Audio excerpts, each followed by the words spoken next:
Welcome to Screw the Commute, the entrepreneurial podcast dedicated to getting you out of the car and into the money. With your host, lifelong entrepreneur and multimillionaire, Tom Antion. Hey everybody, it's Tom here with episode 660 of Screw the Commute podcast. I'm here with Rick Melero.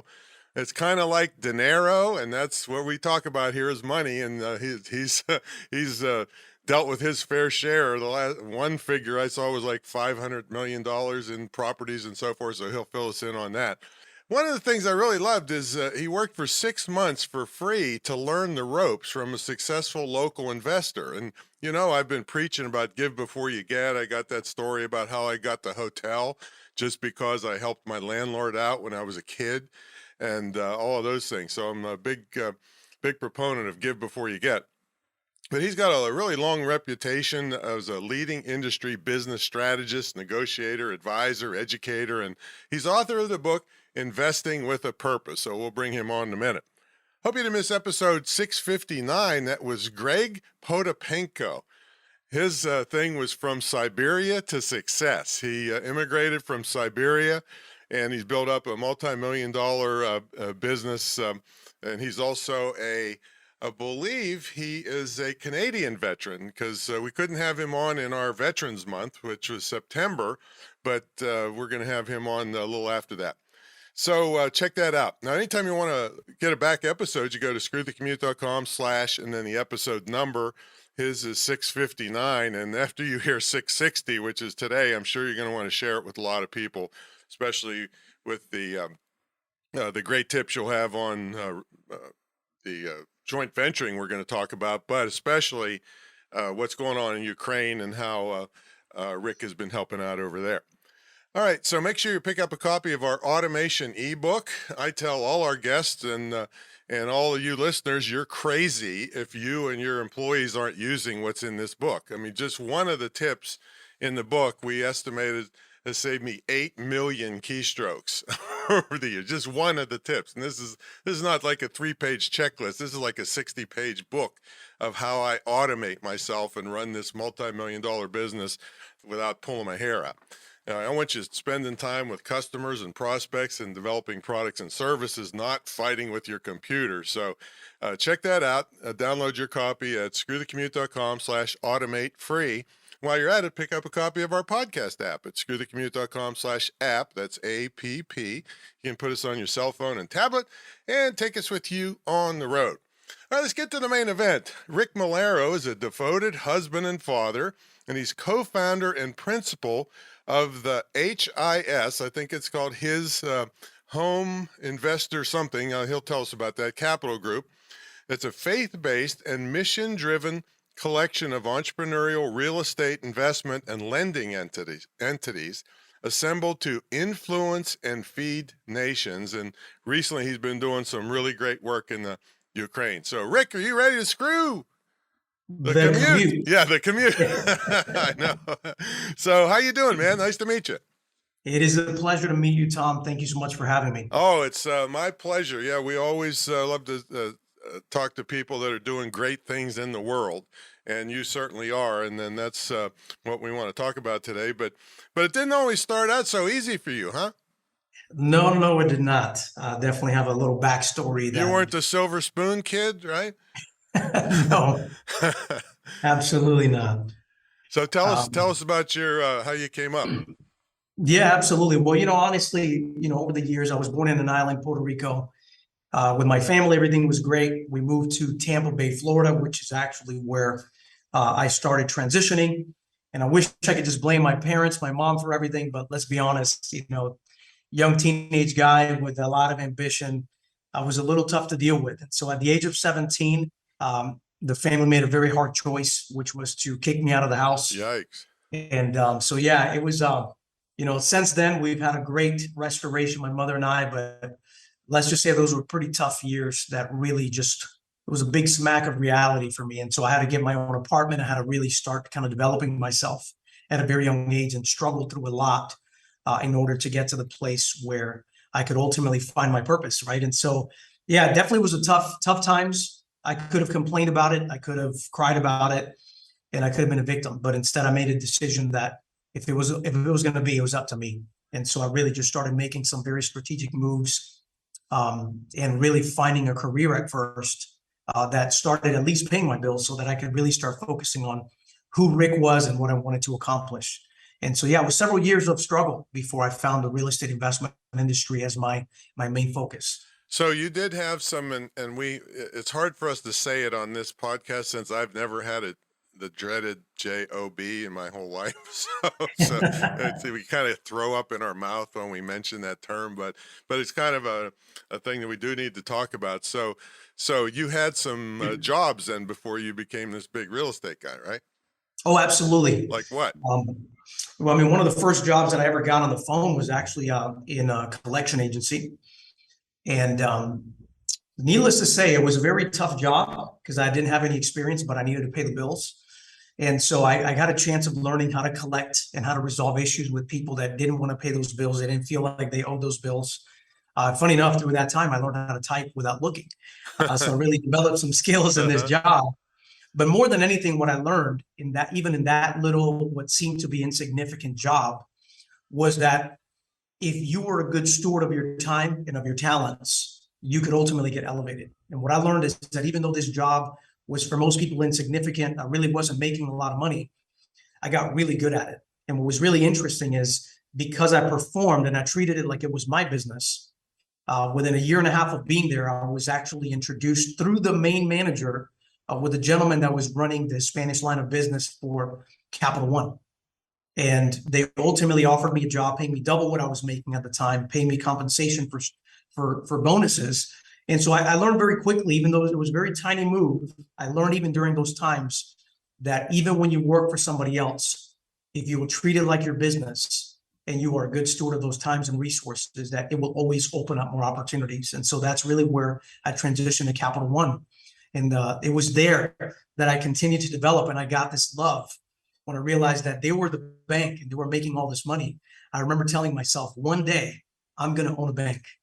And little did I know that I'd be speaking that prophetically into my life. And now we're a private lending company. So we are lenders and we lend money to other people. So well, you should have named it Rick's Bank. That's a good name for a bank. Yeah. Now, wasn't it? Now I know you're very faith-based. I'm not sure when you really took to that, but wasn't it kind of hard because weren't some of the people that you're going after in the collection agency really down on their luck, not just trying to hide from you? You know, that's a great comment. You know, at that moment, I didn't really have a relationship with God, if you will. It was still pretty much, I'm not going to lie, I was pretty skeptical for a very long time. I had to have a real, what I call, quote unquote, God experience to really kind of humble me. But during that time while I was there, I think that was the beginning, the inner pinnings, if you will, of learning how to truly negotiate. And the reason why I say that is because here I am talking to somebody, like you said, who's down on their luck.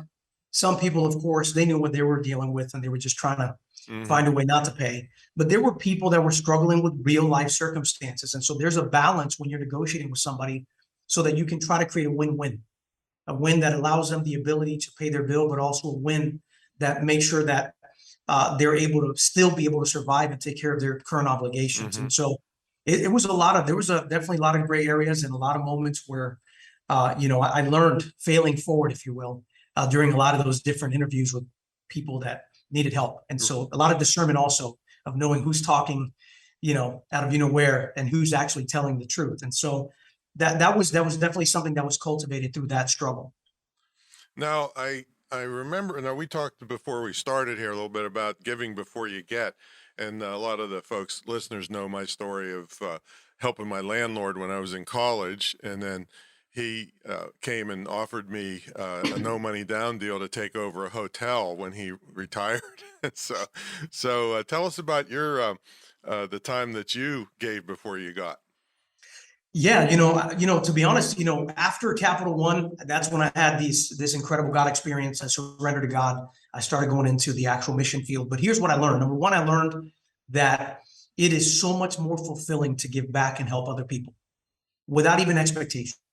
And that was something that I got addicted to, is just the feeling of purpose, of making a difference in the lives of somebody. But I also learned while I was in ministry at that short period of time that that type of ministry didn't allow me or afford me the ability to do more. So if I was going to make a bigger impact, I had to find a different career to pay the bills, right? And so that's really where I began my journey to real estate. I started doing some research, and I realized that the wealthiest people in the world, they all boasted real estate in their net worth. It didn't matter what industry. What mattered is that all of them had real estate. That was one of the common denominators. So being a young kid with zero experience, I sought out to actually go learn. And one of the ways that I did is I started studying some mentorship courses. But of course, I didn't have any money to pay that. Some of those were $30,000, $40,000. And so I just couldn't afford it. And so I did the next best thing. I started looking for a job in the same direction, which was in the real estate space. And there was this gentleman that was flipping properties looking for an acquisition specialist. And he had this really cool ad. So I showed up, I gave it everything I had. And after about 45 minutes of pitching this guy that I was the right choice, Tom, he very politely said, you know what, I like you. You are driven. You definitely have this drive within you, but you don't have experience and I don't have time to babysit. And so that was a big blow to me. And he said goodbye. And as I was walking out, I just remember thinking just this sense of defeat. And I said, you know what? This guy may not give me a job, but I'm not leaving here without a job. So I turned back around and I said, with all due respect, Mr. Marcus, I want you to understand something. I don't take no for an answer.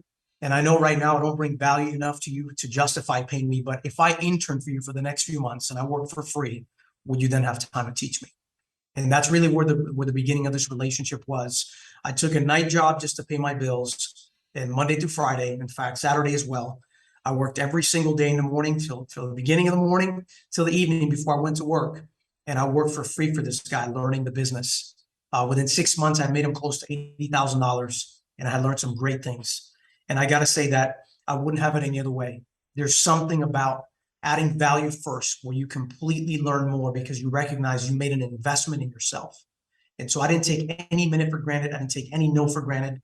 That season was a very amazing season of my life where I really learned what it was truly like to be an investor because I first invested my efforts, my time into somebody else's business. Boy, I wish you could get that message to today's youth. Because right, I'm working on my kids, hoping they learn that. Now, Christian, the guy that referred you to me, has kind of renewed my will to live because he's a young person that's really doing great things. Absolutely. But now, I heard you on an interview. I think it was around 2019.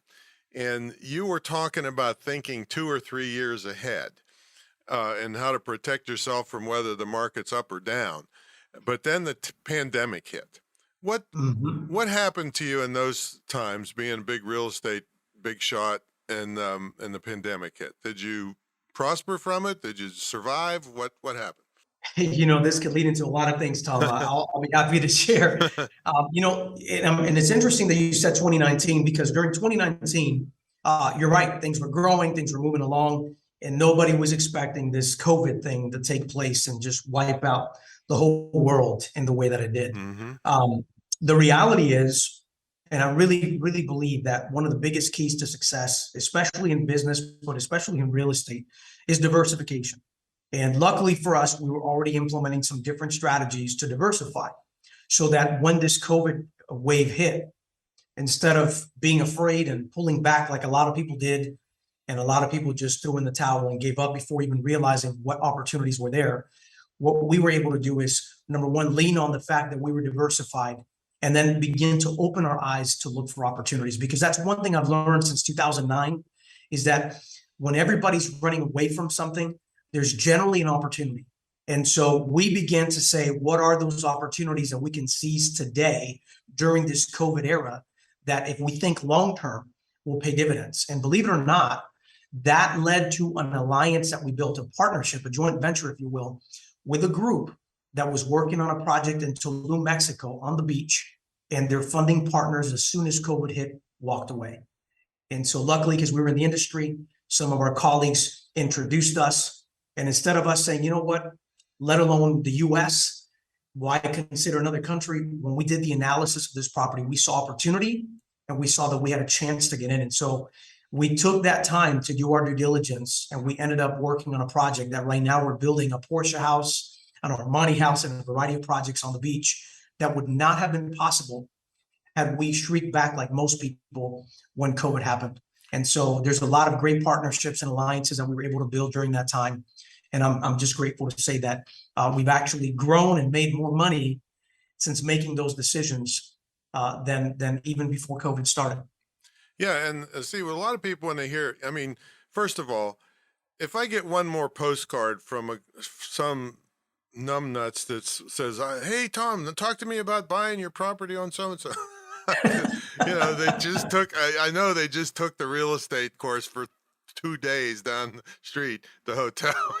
Now they're sending me a postcard, but when people hear real estate, all they think of is, invest in real estate and become a landlord. But I think you said your secret weapon is like diversification and selling paper and doing all kinds of stuff. And that's what allowed you to survive and thrive during the pandemic. And I have one of my students, he's a real estate attorney up in New York City. He said, Tom, I got to tell you, these commercial buildings are 30% occupied. How are those? Go buy a couple of them, Rick, because they'll eventually come back, I think. Yeah, well, you're speaking of those commercials. I'll give you a perfect example.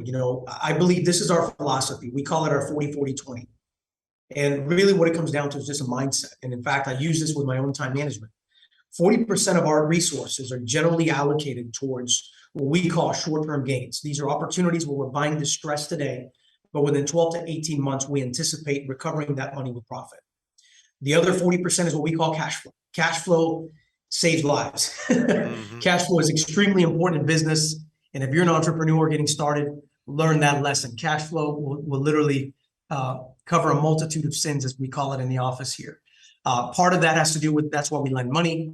We own rental properties. We're even doing short-term rentals, again, just to diversify and have various income streams. And then the last one is what we call our higher risk, high reward. And that's when we see some great opportunities that may have a higher level of risk, but man, do they have a potential to quadruple our profit. And you touch on something, Tom, about those office buildings. A perfect example during COVID, one of my clients that we lend money to saw that as an opportunity. And in Arizona, he saw a building that was close to 18,000 square feet that was a single tenanted building that happened to go bankrupt. Yikes. During this event. So instead of running away from this property, he did some due diligence, he did some pre-marketing strategies. Long story short, he subdivided that space. The second story now is residential, fully occupied. And then he actually broke down the square footage into multiple offices. So now they have literally, some are tenanted or month to month, some are a couple of years in their contract. So he repurposed this asset that was a liability, and he's turned it into this incredible income stream with various tenants in place. And that's what a lot of people do when they see opportunity. And you got to have cash to do that for sure. And that's why planning ahead when times are good and I think you said most people are over leveraged. They are. Most people are over leveraged. This gentleman, what I like about him, he's intuitive. He's resourceful. And so I do know that a pretty substantial amount of that mortgage was seller finance. So he was able to be pretty creative. But ultimately, he figured out and picked where to put the money right. And I think by subdividing that space strategically, he's singing a great song now because he did it right. And so it just comes down to, we got to start with what we have, but we have to be disciplined enough to plan ahead and start carving out some of that capital that ultimately will lead us to generate passive income. All right. Now, you mentioned cash flow a minute ago as part of your 40-40-20 thing, but I also heard you say that you lost $12 million one time, that people focus too much on short-term cash flow instead of long-term passive income. Go into that for us.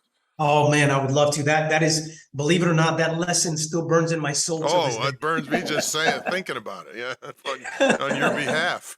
Yes. So one of those lessons of diversification really came from realizing just how short-sighted I was, and call it pride, whatever. But especially during 2012, when things started transitioning for us, we obviously navigated a pretty horrible economic deleveraging that took place in 2009. And we learned how to invest.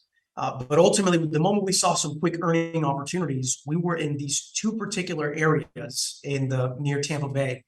And we started funding and buying properties there.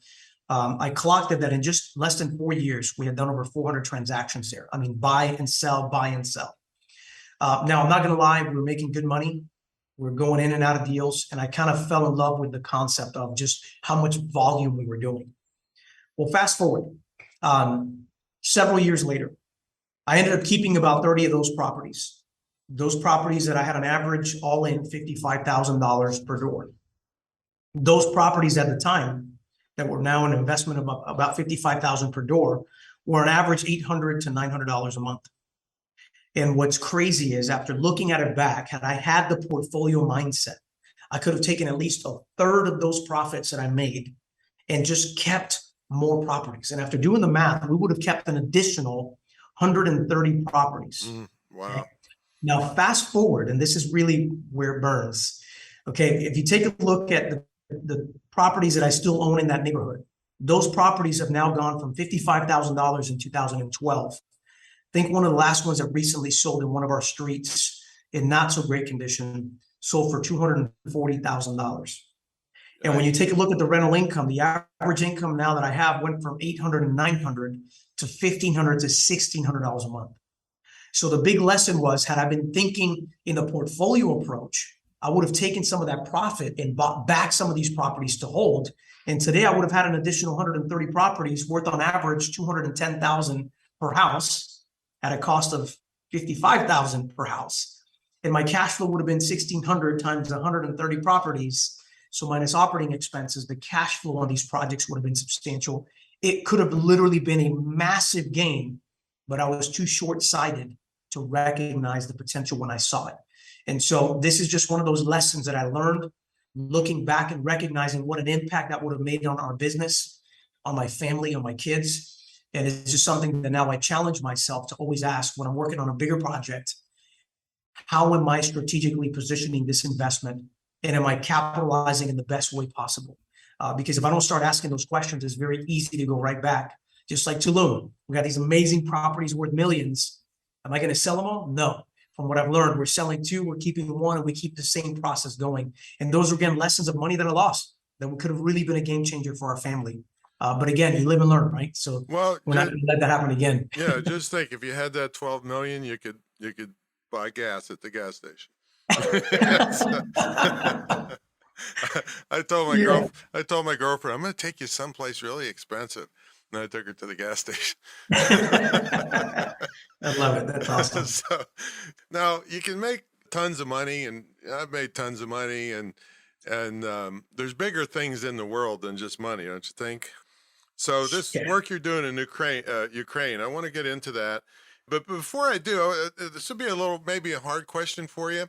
You know, a lot of people will say, because I think part of your mission it's his investments, or is it HIS? It's his capital group, but the original name was his, like, Home Investing Solutions. Right. And so we evolved into commercial, so we just kept his, so we never forget that it wasn't about us. It was for his glory. Got it. And we kept the connection for the business side. All right. So I think one of the missions of it says influence and feed nations, right? That is correct. So some folks here in the United States might say, look, that's a beautiful thing to do, but boy, we sure have a lot of people in the United States that need help. So how do you answer something like that? Why you would go foreign instead of the U.S.? Yeah, well, I mean, the reality, Tom, is we actually do quite a bit here in the U.S. too. I believe that influencing nations includes the United States of America. I believe that we should be investing in our backyard too. I'm actually one of the board members of an organization that was called Feeding Children Everywhere, but they also now have a new name called U.S. Hunger.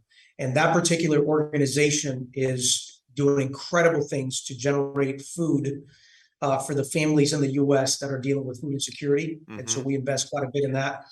But to the same note, one of the reasons why we go abroad is because one of the things that we all have to recognize as Americans is that we have been blessed. It doesn't matter on what day you could be in the worst hood in America, and you are still in the top 10% of the world with the opportunities that you have in America. Right. And there have been countries that I have been to. I've been to Uganda. I've been to all kinds of countries, parts of Brazil.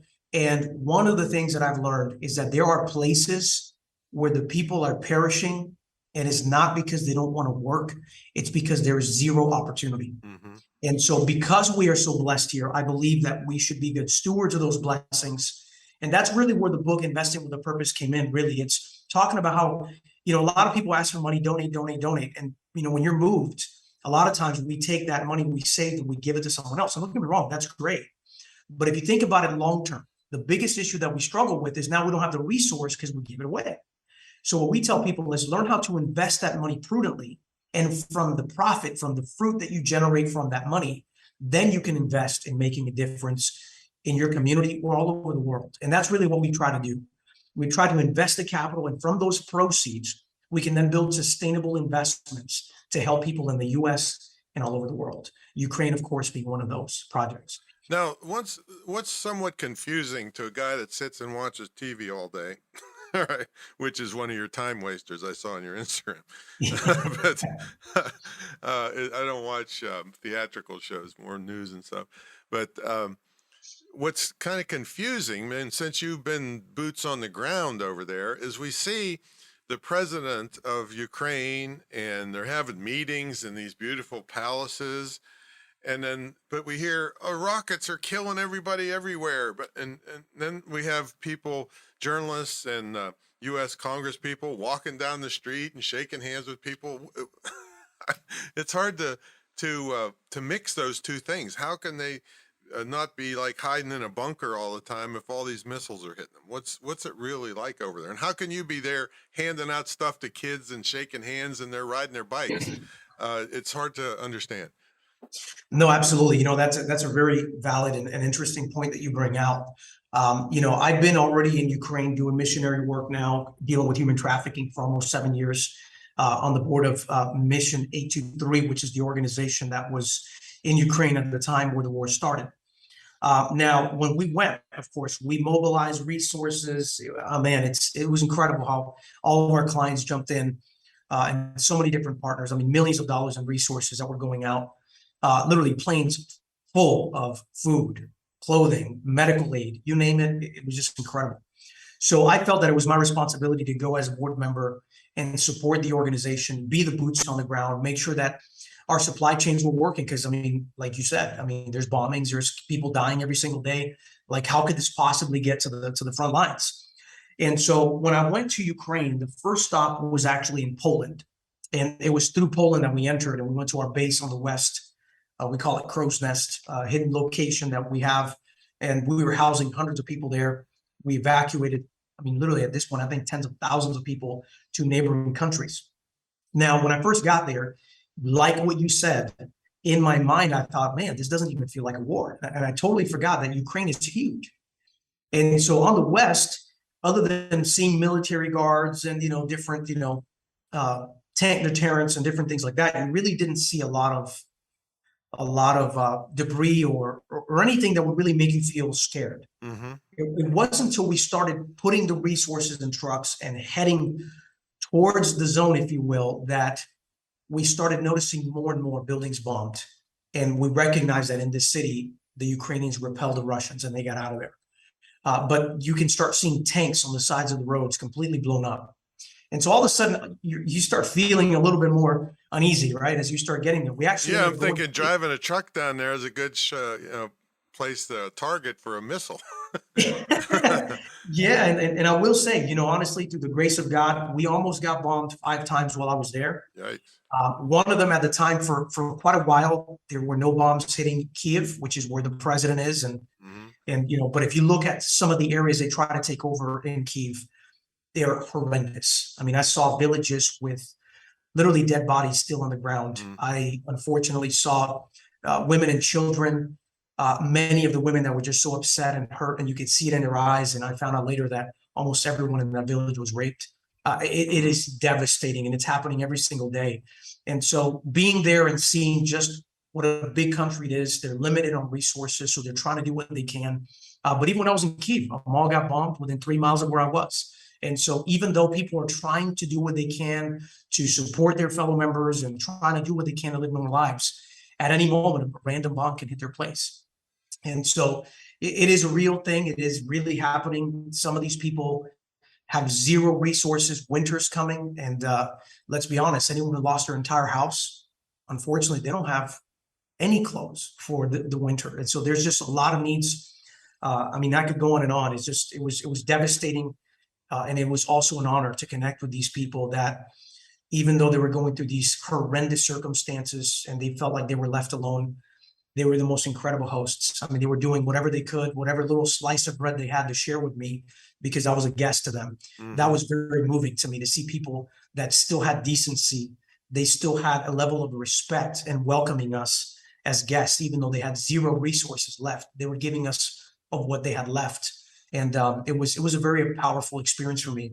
I'm definitely planning on going back, and I'm doubling down on the long term here as a company to really help provide more resources to them. Yeah, I saw in one of your videos a guy, his house was just devastated, and he was living in one little, I don't know, nothing basically, with a couple pieces of bread or something, and a mattress on the ground, I think. So just crazy of the inhumanity of the people that are doing this. So we got to take a brief sponsor break. When we come back, we'll ask Rick what a prolific guy like him does on a daily basis. Do you get up early in the morning? Do you meditate? Do you have a morning routine? Those kinds of things. So we'll be back in a minute with that. But folks, about 25 years ago or so, I kind of turned the internet marketing guru world on its head, in that people at my level were charging 50 or 100 grand up front to teach them what they knew. And I knew a lot of these people. They'd be hiding out somewhere. If you gave 50 grand, you'd never see them again. So I said, that's too risky for small business. I'm going to turn it on its head and just charge them an entry fee, and then tie my success to their success, which is kind of the overall theme of our talk today on joint venturing with people, and that Rick's been so successful with. So people really love this, because they knew I wouldn't disappear on them, because for me to get my 50 grand, they'd have to net 200 grand. And so 25 years later and 1,800 students later, it's still going strong. We have the longest running, most unique, most successful internet and digital marketing mentor program ever. You have an immersion weekend at the Great Internet Marketing Retreat Center. That's real estate. Hey, Rick, it's real estate. And we have a TV studio here. It's all one-on-one. We don't do any group, so you're not lumped in with people either more advanced or less advanced from you. Just loads and loads of unique features that no one on earth will do for you, because I'm a crazy fanatic. So I got to quit doing this 20-some years ago, and I just love seeing you small business people thrive. So check it out at greatinternetmarketingtraining.com, greatinternetmarketingtraining.com. There's no high pressure here. If you want to talk to me, I'm very accessible, and we'll see how we can help you in your future online. All right, let's get back to the main event. We got Rick Melero here from it's his Capital Group. There we go. And it's a faith-based and mission-driven bunch of real estate investment people and entrepreneurs. And so, Rick, what's a typical day look like for you? You get up early. Do you have a morning routine? What do you eat? Do you work out? What's life like for Rick? Yeah, actually, I over the years, I really believe that I'm an asset, and because I have a love for myself, a healthy love, I want to make sure that I do what I can to be as productive as possible. And so I generally have what we call a weekly rhythm. Ever since I implemented this about 5 years ago, I saw my productivity go through the roof, my relationship with my wife, my relationship with my kids. You call this a weekly rhythm? That's correct. I call it my weekly rhythm. Oh, so I don't have to dance if I do this, do I? Because I don't really have that much. No. All right, go ahead. No. So I have basically a life plan that I do every quarter. Roughly is when I sit back and I look at all the areas of my life that I want to thrive in. I believe success is thriving in balance with purpose. And so I'm a big fanatic in making sure that we're thriving in every area of our lives, not just a 10 and 1 and a 2 and everything else. And so part of that requires that every week I have a weekly rhythm. And so basically the most important thing of that time is every week I take a break on Monday and I schedule what's important. What are the goals that I need to accomplish? Then I schedule those things into my calendar. By the middle of the week, I inspect what I expect. So that's when I take a pulse check and I see what I've accomplished. I implement, and then ultimately on Friday, I have an accountability partner that I've been working with for years. And he asks all the tough questions. Did I do what I said I was going to do? And what that has created for me is this cadence where I'm able to be consistent. And part of those questions are not only business, but they're also related to my productivity at home with my family. And so what that has done is forced me, I get up, as you were talking about earlier, I'm usually up by 4:30 in the morning. I'm at the gym by 5, and I really focus on making sure that my body, this temple, is in good shape. I try to eat, I would say, 60-40 plant-based foods. I spend a lot of, I come home, take a shower and get ready, and then I spend time with God. I call it my FaceTime. That was before FaceTime was a thing. And I spend a good 45 minutes to an hour in the Word of God, studying, praying. And I have a list of many people that I pray for on a regular basis. And then I get to the office. And when I get to the office, I already know what I need to do because I've already scheduled what was important. And so I try to remain focused on the important things. And it's incredible that weekly pulse check does for me, though. You'll be amazed how many times, life gets in the way. Things are pushed aside because of an emergency or whatever. But on Wednesday, I realize, what? Friday, someone's going to call me out. So generally Wednesday and Thursday, I get so much done because I'm fresh and keenly aware of what I haven't done yet. And so that cadence has been huge for me. And one little bonus to throw in there in my accountability calls, I generally once a month will have a reward and or a punishment. And so there's always a cause and effect. So if I perform, I get the reward I wanted, whether that's a trip, a vacation, whatever. But if I don't perform, then I have to do something for my accountability partner, and that's my punishment. And so that might be washing the car, whatever it is, we make it fun. But it's incredible how just that little tiny carrot, carrot or the stick, you choose, right? And so it's amazing to see how just those little adjustments really develop a very healthy, consistent weekly rhythm that helps you to thrive in every area of your life. Yeah, I've used at least part of that technique my whole life is I announce something to the world that I'm going to do, and then I'm too embarrassed not to do it. I guess I got a world full of accountability partners. So Exactly. yeah. Exactly. Now what happens? What happens when you fly to Ukraine, the other side of the world? What happens to your schedule when that happens? Yeah, so I still try to implement the weekly rhythm. Obviously, there's going to be times like when you're on vacation where I will still schedule the important things. But even in Ukraine, I can do push-ups. Even in Ukraine, I can do sit-ups. I can still FaceTime with my family and at least, really have some quality time with them. Let them know I love them. So I generally, it's not so rigid that it doesn't bend with a traditional schedule. But what I've learned is because I schedule something, when I schedule it, I'm in that moment. And there's nothing more powerful than being in that moment. And there's nothing else that matters because this time is focused on this moment right now. And it's really helped me to just get extremely focused, to add value in every situation that I'm in.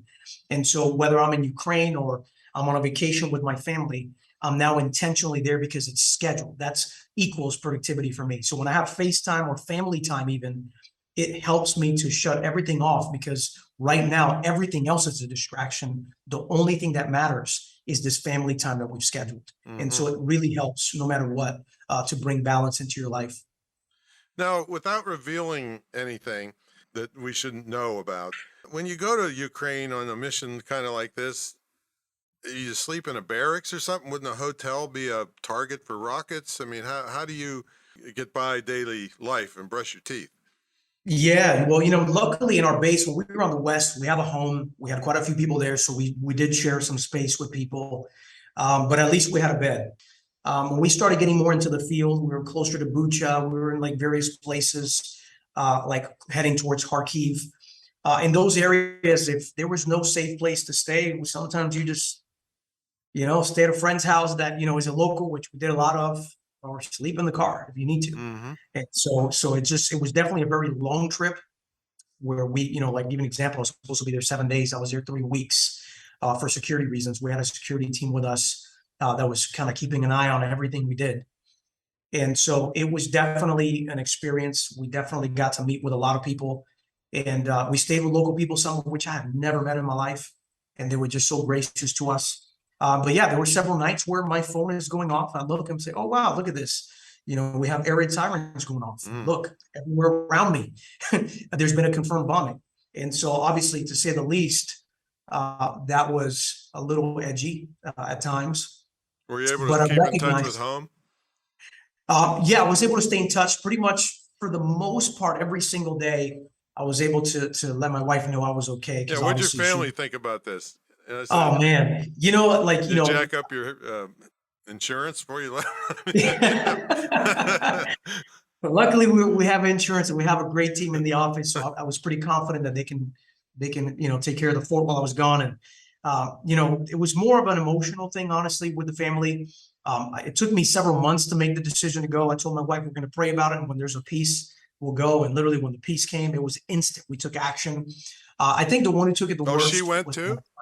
No. She just stayed, but we needed to be on the same page, because if the Russians didn't kill me, she would.